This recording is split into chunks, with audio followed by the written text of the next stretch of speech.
que quiere poner a discusión como un planteamiento que creo que no se ha profundizado lo suficiente, a pesar de que el tema de nación y educación se ha trabajado bastante en nuestro país, por lo menos.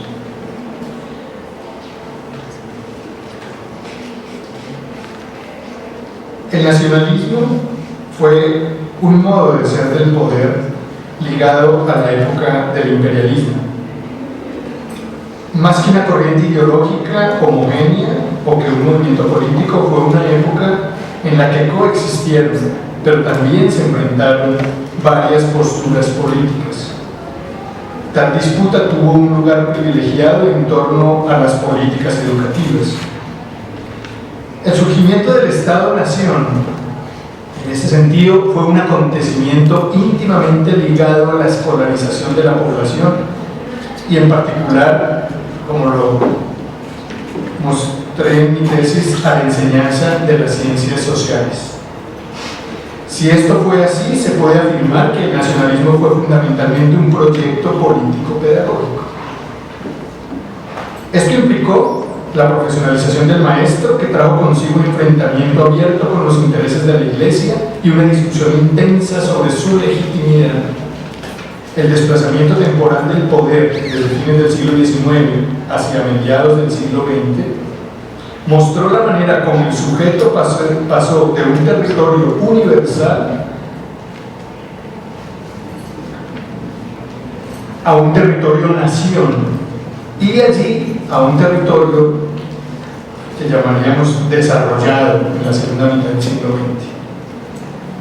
Durante este periodo, la escuela, en la primera mitad del siglo XX, ya no fue más un proyecto universal, y esta es una de las tesis centrales, en el sentido kantiano, sino un instrumento para la formación de ciudadanos localizados geográficamente. El discurso pedagógico de la época estuvo ligado a la necesidad de producir una ciencia nacional, un saber y un sistema de verdades propios. Los saberes sobre el pasado, sobre el pueblo y sobre el territorio fueron los componentes de la nación.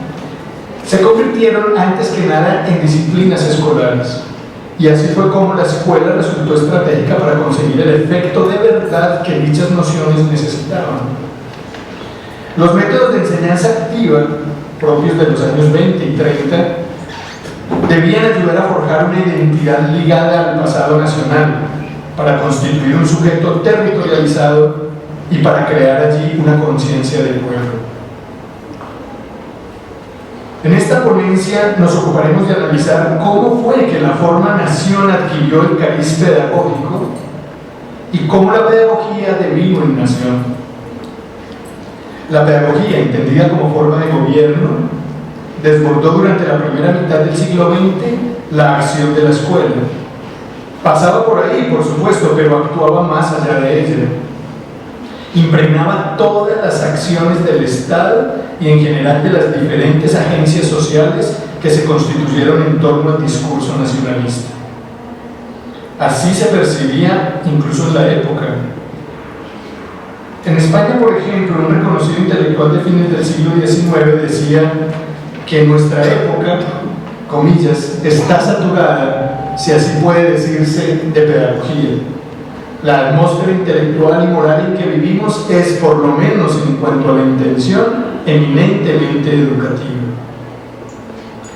Acá vamos a ir un poco más allá para hablar del modo pedagógico de gobernar la población, muy cercano a lo que Michel Foucault llamó la biopolítica o la gubernamentalización del Estado.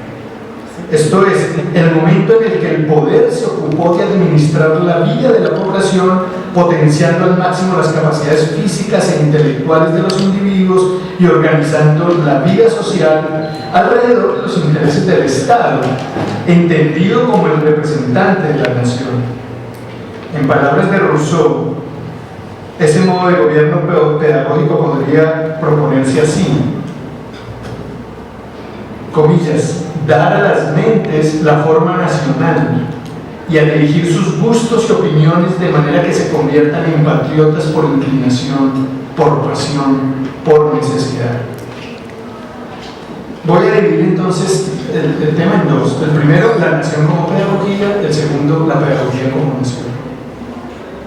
Comienzo con una cita de Alfonso López Pumarejo, presidente liberal de 1934 al 38 y del 42 al 46. Decía López Pumarejo: es necesario que asambleas y municipalidades se resignen a aplazar caminos y pavimentación hasta que no erijan escuelas en todas las aldeas rurales, corregimientos y caseríos. Hay que mirar sin alarma la creación de nuevos impuestos destinados exclusivamente a educación.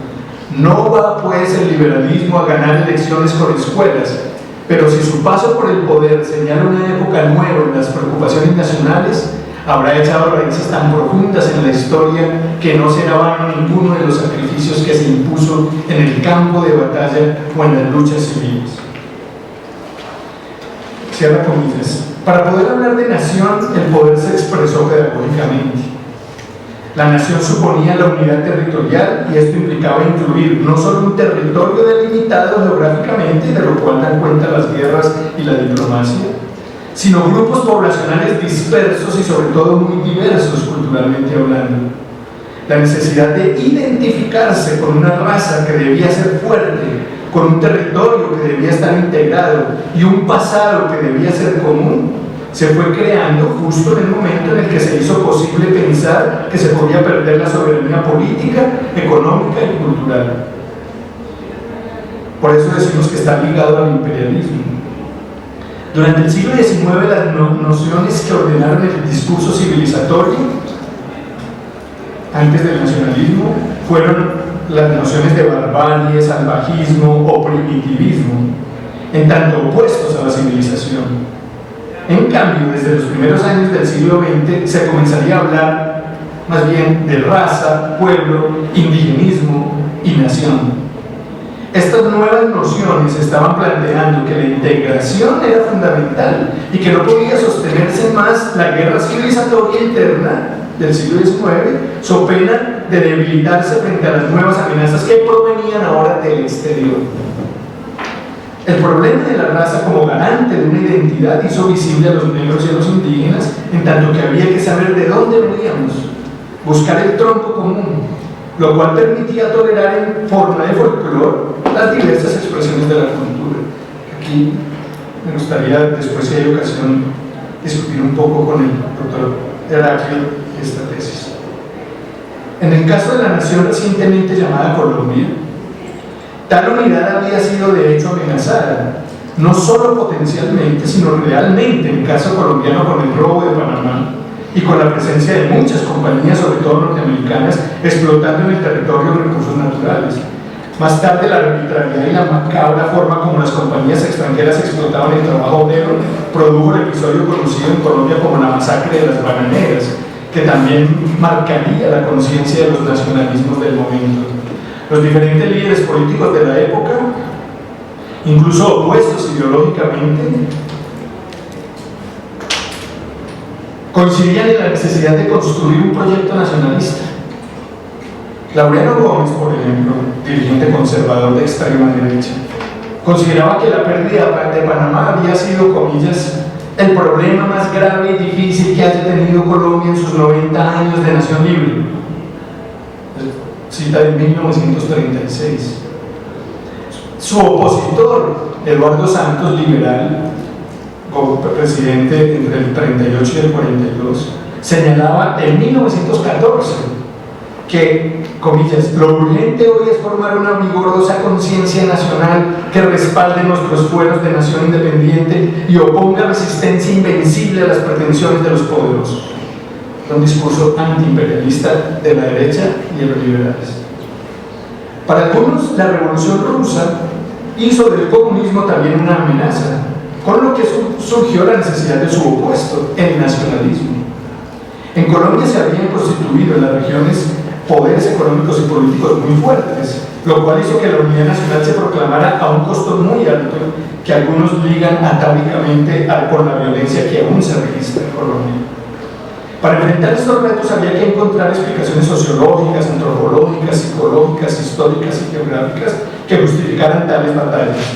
Pensar esas batallas de unificar las regiones, pensar esto por fuera de la pedagogía era muy difícil, pues su razón de ser la razón de ser de la pedagogía era transformar creencias y costumbres. De hecho, los intelectuales políticos más influyentes eran pedagogos, y como en el caso de Rafael Bernal Jiménez, así lo fundamentaban.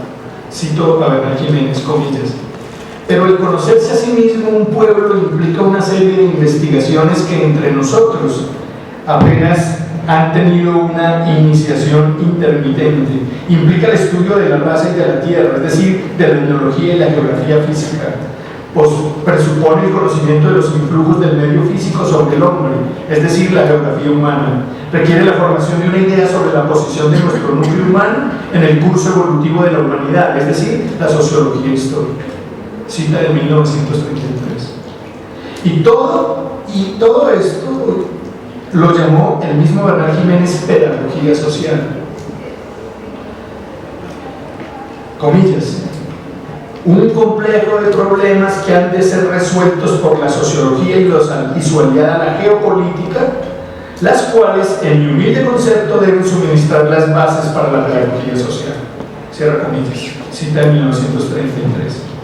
Desde otra vista ideológica, el liberal Eduardo Santos consideraba que la nación era una comunidad de recuerdos, y en tanto sentimiento debía ser despertado con una acción pedagógica que recordara los hechos más significativos protagonizados por el pueblo bajo la conducción de sus líderes. Recuperados estos recuerdos, debían instituirse como hitos a los cuales se le rendiría un culto en torno al cual se generara un sentimiento de solidaridad nacional en el que, comillas, se fusionen los espíritus y se funda en un amplio molde el alma nacional. Cita de 1936. Se sumaban en estas campañas las luchas sociales de los campesinos, terrajeros, indígenas y trabajadores de los enclaves mineros y petroleros de las compañías extranjeras, o los obreros de la naciente industria nacional en defensa de sus más elementales derechos a la tierra, a su cultura o al trabajo digno. La generalización de estos movimientos sociales desde los años 20 fue matizada por los discursos liberal-socialistas que los leyeron también en clave nacionalista. Líderes como Manuel Quintín Lame del Cauca, del movimiento indígena, o Juan de la Cruz Varela, Erasmo Valencia, Eutiquio Timoteo y José Gonzalo Sánchez de Cundinamarca y Tolima, María Cano, Raúl Maecha, Ignacio Torres o Jorge Eliezer Gaitán a nivel nacional, protagonizaron cientos de huelgas y revueltas que hicieron parte de dichas confrontaciones. Dentro del liberalismo, Armando Solano, por ejemplo, Gabriel Turbay, Moisés Prieto, Alberto y Felipe Lleras Camargo estuvieron muy cerca de los debates socialistas en torno a la soberanía nacional y la lucha antiimperialista. La promesa del Partido Comunista, creado en 1930, había sido, comillas: el gobierno soviético ayudará a la completa liberación de las nacionalidades y pueblos oprimidos, masas indígenas y negras, hasta la separación y libre disposición de su destino dentro del amplio derecho de autodeterminación. Cierra comillas. En la misma dirección se estaban expresando los movimientos estudiantiles universitarios que desde comienzos de siglo y animados por las revueltas de Córdoba en Argentina reivindicaban no solamente la autonomía universitaria, sino la soberanía nacional. Este movimiento fue desde el comienzo antiimperialista. Lo que se demandaba entonces era el fomento de una cultura con rasgos propios en el ambiente intelectual y artístico que perfilara la personalidad de la nación, con una espiritualidad sólida, capaz de defenderse del imperialismo cultural. Era su discurso. La dominación política extranjera era el enemigo común, y solo sería posible su influencia con un sentimiento nacionalista débil, que era equivalente a la carencia de la espiritualidad en el individuo. Los términos bélicos y estratégico-militares con los que se fomentaba el nacionalismo muestran la intensidad de la lucha y el fervor que movilizaba la causa. Construir barricadas contra todo extranjerismo, se decía. Términos como cruzadas, campañas, batallas, enemigo, entre otras, eran las que acompañaban los llamados a configurar una personalidad propia que se defendiera de la fuerza con la que estaban penetrando las costumbres extranjeras. Entre 1930 y 1945 se registraron cientos de acciones que en su conjunto muestran cómo el poder se pedagogizaba. Hablamos de lo que se proponía hacer con la cultura aldeana, programas como el del cinematógrafo llevado a todos los pueblos, la radio, las publicaciones, las ferias del libro, las colonias escolares, las escuelas complementarias, que eran industriales y de artes y oficios, o las escuelas vocacionales agrícolas, las escuelas de economía doméstica, las escuelas de comercio, las campañas de desanalfabetización, los patronatos escolares, las escuelas ambulantes, los museos, las exposiciones de arte, los conciertos educativos al aire libre, las conferencias culturales, entre otros. Se trataba a todas luces de un modelo de Estado intervencionista, pues todos estos programas tenían el apoyo oficial y eran promovidos deliberadamente desde las agencias del gobierno. Junto a ello, el Estado estaba interviniendo la economía con el propósito de mediar entre el capital y el trabajo y ejercer así su función de regulador y cohesionador social. El Estado formaría una alianza con el pueblo en defensa de la nación. Todo interés particular debía someterse al que se consideraría el interés general, léase para ese momento interés nacional. Según Salomón Kalmanovic, las teorías económicas del historicismo alemán de Gustav Smoller, Adolf Wagner y Friedrich List, así como el marxismo, estaban legitimando el llamado intervencionismo de Estado en contra del imperialismo. De lo que se trataba era de fortalecer la industria nacional, grabando con aranceles los productos extranjeros y protegiendo el trabajo de manera que se hiciera competitivo.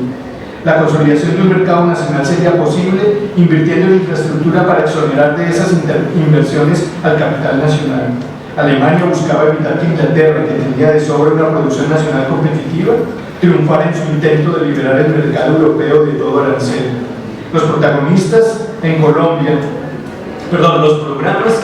Colombia de López Pumarejo, Gaitán e incluso Rojas Pinilla habían estado inspirados en esos planteamientos, con la influencia de economistas como José Antonio Campo y Antonio García.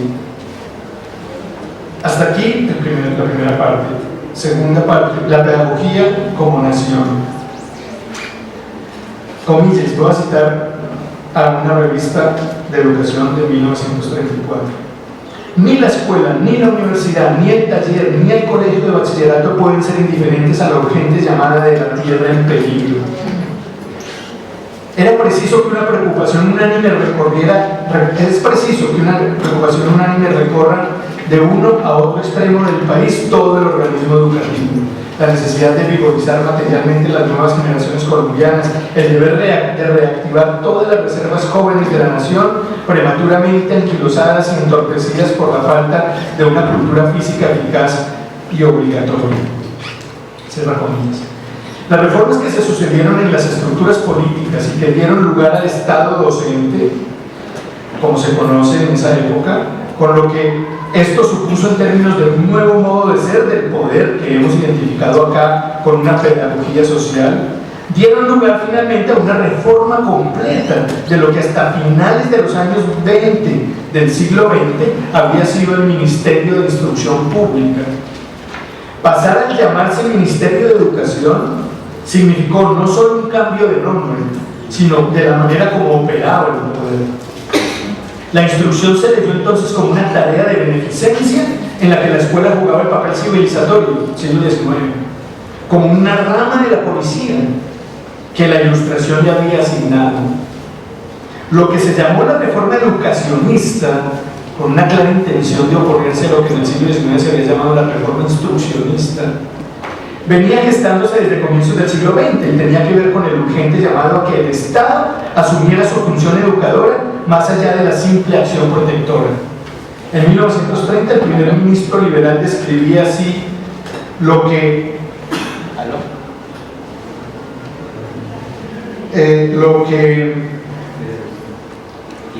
lo que encontró al llegar al despacho.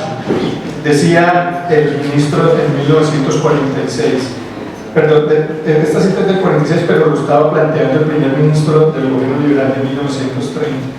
Lo que principalmente existe acá es un despacho encargado de suministrar recursos para las leproserías, sanidad y beneficencia, y que tiene modestos aportes para la enseñanza pública. Cierra comillas. Desde los años 1910 se sentía la necesidad de este giro. El Congreso Pedagógico de 1917, la misión alemana de 1927, la creación en 1928 de una junta que propusiera un plan de educación pública, la promoción de la escuela activa que jalonaba Agustín Neto Caballero, Tomás Rueda Vargas y sus colaboradores. Todo esto estaba mostrando el proceso de cambio que se producía en la concepción sobre educación. De lo que se trataba ahora era de formar una conciencia nacional, lo cual exigía algo más que escolarizar. La educación no consistía ya en llevar a los niños por el buen camino de la civilización, como garantes de un mañana promisorio. Su destinatario ahora era el pueblo. Su propósito era moldear el alma nacional y su misión era rescatar, promover y proyectar la cultura popular. Pero con lo que se tenía en el entonces Ministerio de Instrucción era muy poco. La reforma de dicho ministerio debía ocuparse fundamentalmente en un asunto que resultó ser el que más tiempo, energías y recursos ocuparon y el que más polémica y resistencia generó: el asunto de los maestros. Como no había suficientes y los que había se estaban formando en escuelas normales que obedecían a los principios del instruccionismo, había que crear nuevas instituciones que los formaran de otra manera y con otros fines. La atención se centró en las instituciones y los programas de formación de maestros existentes en el momento, que eran la Facultad de Educación de Tunja y la de Bogotá, los cursos de especialización para maestros egresados de las normales y la Escuela Normal Superior, que fue el proyecto insignia del gobierno liberal de los años 30. Según los defensores de la llamada reforma educacionista de esos años 30, esta tenía tres propósitos, esa reforma: fortalecer al Estado y dotarlo de la capacidad para asumir la responsabilidad de dirigir la educación nacional, acordar los mecanismos para lograr que la escuela cubriera todo el territorio nacional y finalmente aplicar los principios de la organización científica del trabajo a la empresa de la educación. Este modelo ya suponía la incorporación del principio taylorista al ejercicio del gobierno. En su conjunto se trataba de nacionalizar la educación en sentido administrativo, pero también político e ideológico. Se trataba de centralizar y tomar el control político de la educación, convertirla en un asunto político en el más puro sentido del que el nacionalismo le estaba dando. Antes de la reforma las funciones estaban divididas: los municipios ponían los locales, los departamentos pagaban a los maestros y la nación ponía los útiles y los materiales como mapas, textos, pizarras. Allí estaba expresada la debilidad, la precariedad y la dispersión de la tarea educativa, reducida además a una simple función escolarizante según sus críticos. El nacionalismo supuso otra cosa. Se asumió una función que a la postre tendría un altísimo costo político: el ejercicio de la inspección sobre la educación privada, en particular sobre la educación que la Iglesia ofrecía en los colegios femeninos y en las llamadas misiones indígenas de las intendencias y comisarías. Se estaba ejerciendo una función que en el mundo occidental hacía varias décadas se había instituido, pero que en Colombia, gracias a la curiosa figura del concordato de 1887, parecía impensable: vigilar a la Iglesia. La educación pasaba a ser un asunto de Estado ahora, entendida en la nueva acepción que la ligaba estructuralmente con los asuntos más estratégicos del gobierno. La curia ante esa política reaccionó señalando que, comillas, el Estado no tiene derecho ni a la luz de las doctrinas de la Iglesia ni conforme a la Constitución y el Concordato a entrometerse en la fiscalización y marcha de los establecimientos privados de educación libre y por lo tanto no le es permitido el practicar visitas oficiales en ellos. Cierra comillas. La respuesta del ministro es una contundente, de esa época, es una contundente expresión de la consagración de este momento histórico en el que el Estado se hizo docente, o como hemos querido proponer acá, la pedagogía se hizo nación. La respuesta del ministro fue la siguiente, comillas: Cualesquiera que sean las autoridades especulativas que abonen la tesis de que la enseñanza privada escapa a la inspección o control, como ahora decimos, de la misión docente del Estado, este ministerio considera que toda enseñanza que se dé al público es pública. Es su tesis de gobierno.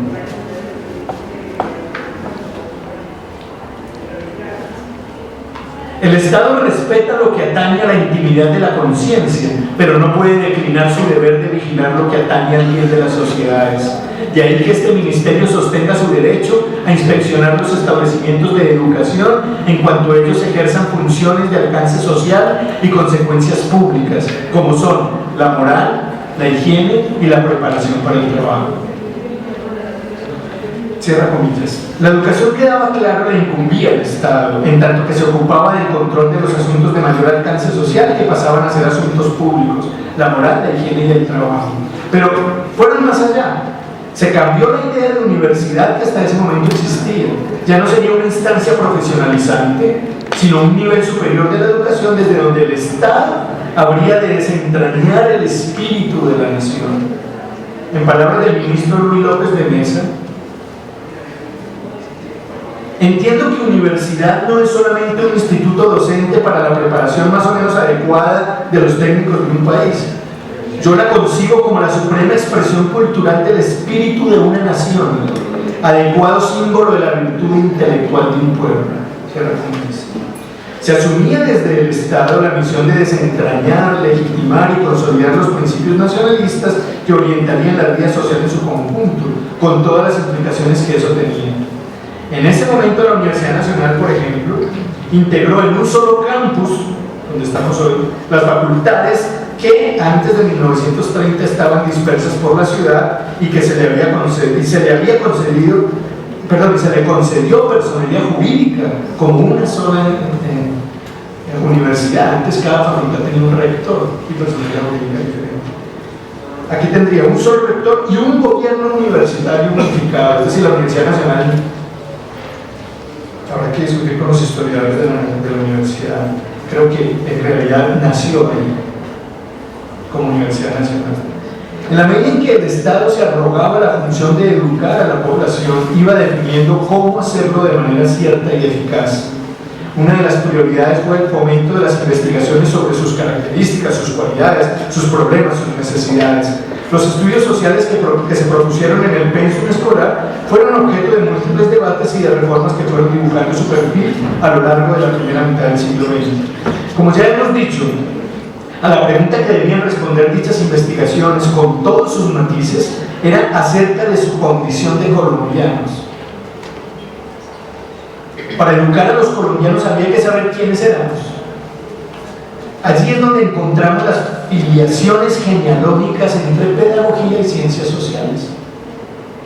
Lo cierto es, y esa es la insistencia de este trabajo, que la pedagogía no fue el instrumento con el que se vehiculizó el conocimiento que se consideraba necesario transmitir a las nuevas generaciones. No, la pedagogía fue el objetivo, fue la razón de ser de la política, o si se quiere, del poder. En tanto se hizo necesario gobernar una nación, crear una nación, y ese fue el acontecimiento que acá describimos. Así lo planteaba el ministro de Educación en 1941 cuando se preguntaba por la pedagogía. Decía, comillas, cualquier concepto que de ésta se tenga ha de considerarla como un fin en sí misma y no como simple medio a que se apela para facilitar la tarea docente, puesto que toca las fuerzas todas que afectan la vida emocional, espiritual y física de los educandos.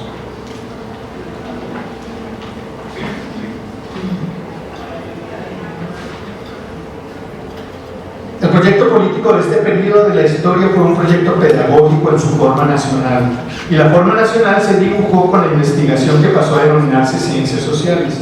La estrecha relación entre pedagogía, nación y ciencias sociales podemos verla con las palabras de uno de los más esclarecidos reformadores de la época, José Francisco Socarrás. Cuando se la Iglesia, ni conforme a la Constitución y el Concordato, a entrometerse en la fiscalización y marcha de los establecimientos privados de educación libre y por lo tanto no le es permitido el practicar visitas oficiales en ellos. Cierra comillas. La respuesta del ministro es una contundente, de esa época, es una contundente expresión de la consagración de este momento histórico en el que el Estado se hizo docente, o como hemos querido proponer acá, la pedagogía se hizo nación.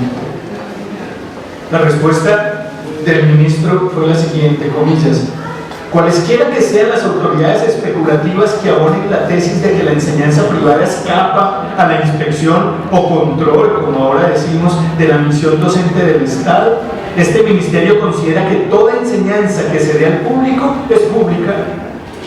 Es su tesis de gobierno.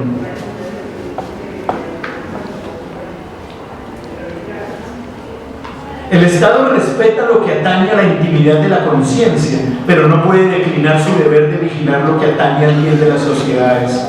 De ahí que este ministerio sostenga su derecho a inspeccionar los establecimientos de educación en cuanto ellos ejerzan funciones de alcance social y consecuencias públicas, como son la moral, la higiene y la preparación para el trabajo.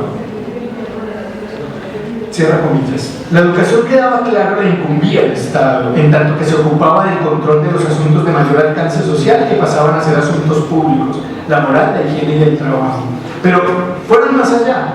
Se cambió la idea de universidad que hasta ese momento existía.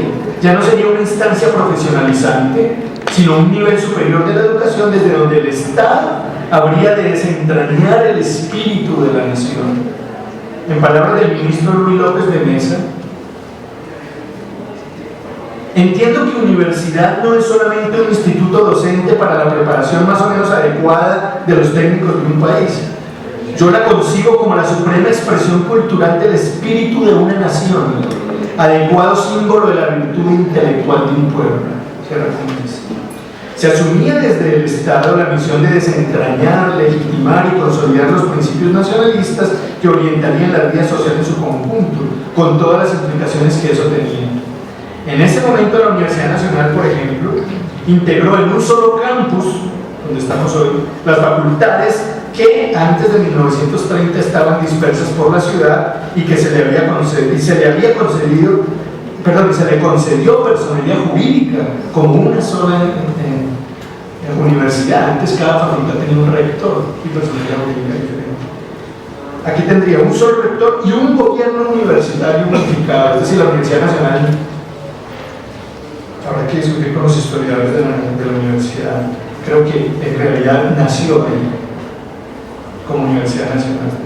En la medida nos corresponde vivir y actuar y morir en función de la patria, pero no se limita a la normal superior a la guarda y transmisión de esa herencia cultural, sino que investiga las realidades colombianas para actualizar y vitalizar la cultura de acuerdo con los imperativos de nuestro tiempo. La normal superior debe contribuir al estudio del medio colombiano. Vosotros recibís con este diploma un nuevo estatus social. ¿Sabéis cuáles son las condiciones que requiere este compromiso solemne que acabáis de contraer con Colombia y con la Escuela Normal Superior? Vais a ejercer el magisterio espiritual de la patria. Os entregamos los supremos valores de la nacionalidad. Habéis recibido el espíritu normaliano, equilibrio entre el humanismo clásico y el sistema científico. Estáis llamados a moldear a vuestra imagen y semejanza a la juventud colombiana. Sed pues buenos colombianos.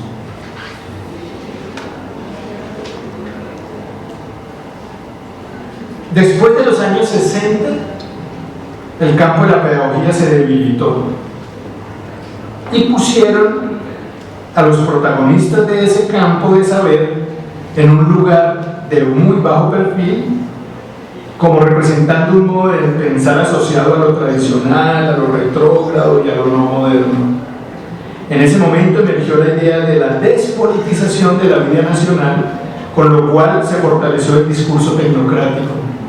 La capacidad de producir pensamiento y conocimiento se desplazó de la pedagogía a la ciencia, generándose una decisión casi definitiva entre estos dos campos del saber que aún persiste. Gracias.